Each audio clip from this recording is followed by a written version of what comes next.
अस्सलाम वालेकुम everyone, this is D4 exercise 8A question number 2।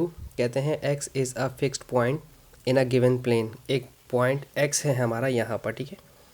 ये मेरा x पॉइंट है गिवन प्लेन पे, यानी कि प्लेन का मतलब ये होता है कि पेज पर या ज़मीन पर कहीं पर भी, ठीक है।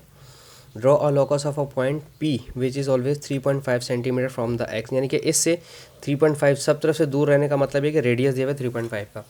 मैंने आपको बताया कि स्केल से 3.5 अपना स्केल खोलें दिस इज़ 0, देन 1 2 और 3, और ये रहा 3.5 बिल्कुल 4 के बीच में, ठीक है। 3 और 4 के बीच में, तो हम 0 से 3.5 लाइन हमेशा 0 से लेते हैं, ठीक है। 0 से 3.5 हमारा यहाँ कहीं पर होगा।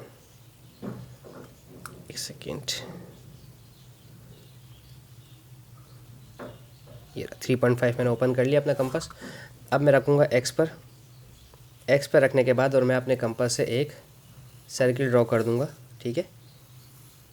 लाइटली सा बनाना है और 2 दफ़ा नहीं फेरना, एक ही दफ़ा में कोशिश करने के बन जाए, ठीक है।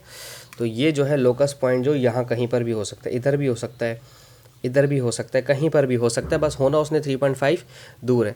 छोटे छोटे से क्वेश्चन है, आगे जाकर थोड़े से बड़े क्वेश्चन हमारे आएंगे। इसमें सिर्फ आपको सर्किल ही बनाना था और कुछ नहीं है इसमें, ठीक है। होपफुली आपको समझ आया और सर्किल बनाना। आगे चलते हैं। Thank you so much for watching my channel. अल्लाह हाफिज़।